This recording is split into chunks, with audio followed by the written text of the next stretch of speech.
Congratulation, Bihar में फिर से एक बार चोरों की सरकार बन गई। बीजेपी फिर से बिहार में आ गया, एनडीए फिर से बिहार में आ गया। मुझे समझ में ये नहीं आता कि जिस बिहार में बाढ़ का समस्या पिछले 20 साल से सॉल्व नहीं हुआ, पिछले 50-70 साल से सॉल्व नहीं हुआ, उस बिहार में लोग एनडीए जेडीयू को वोट क्यों देते हैं, बीजेपी को वोट क्यों देते हैं।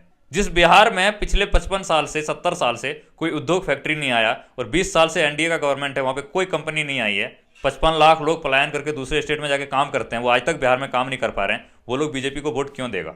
मुझे ये समझ में नहीं आ रहा कि बिहार की स्वास्थ्य व्यवस्था कितनी खराब है। हॉस्पिटल अच्छे नहीं है, एम्बुलेंस नहीं है, हॉस्पिटल के आईसीयू सिस्टम खराब है, फिर भी वहां के लोग एनडीए को वोट दे रहे हैं, बीजेपी को वोट दे रहे हैं। मुझे ये समझ में नहीं आ रहा, जिस बिहार का एजुकेशन सिस्टम खराब है, स्कूल में टीचर पढ़ाई नहीं कराते हैं, जबरदस्ती बस बच्चों को बुला के भगा देते हैं, वहां पे लोग एनडीए को वोट क्यों दे रहे हैं। मुझे ये समझ में नहीं आ रहा कि बिहार का इंफ्रास्ट्रक्चर इतना खराब है, साल दर साल वहां पे 3000 करोड़ 4000 करोड़ का पुल गिर जाता है, फिर भी लोग एनडीए को वोट दे रहे हैं। मुझे ये समझ में नहीं आ रहा है, जिस बिहार में सरेआम पेपर लीक हो जाता है, जिस बिहार में स्टूडेंट पे लाठियां बरसाई जाती है उनकी आवाज उठाने पे, जिस बिहार में टीचर तक को पीटा जाता है, उस बिहार में लोग एनडीए को वोट क्यों करेगा, उस बिहार में लोग बीजेपी जेडीयू को वोट क्यों करेगा। मुझे ये समझ में नहीं आ रहा है, जिस बिहार में जो रियल देशभक्त है, सेना है, फोर्स है, एक्स फोर्स है, सर्विसमैन है, वो सब बिहार में एनडीए के खिलाफ प्रोटेस्ट कर रहे हैं, उस बिहार में लोग एनडीए को वोट क्यों देगा, बीजेपी को वोट क्यों देगा।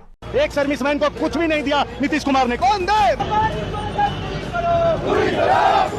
और ये सच था कि इस बार अगर बिहार में बीजेपी को कोई जिता सकता है, एनडीए को कोई जिता सकता है, तो वो सिर्फ और सिर्फ वोटिंग मशीन ही जिता सकता था। और इस बार जिस तरीके का धांधली बिहार में देखा गया है, उस हिसाब से एनडीए को चुनाव आयोग ने और वोटिंग मशीन ने बीजेपी को फिर से जिता दिया। बाकी आप क्या कहना चाहते हैं इसके बारे में कमेंट करके जरूर बताएं।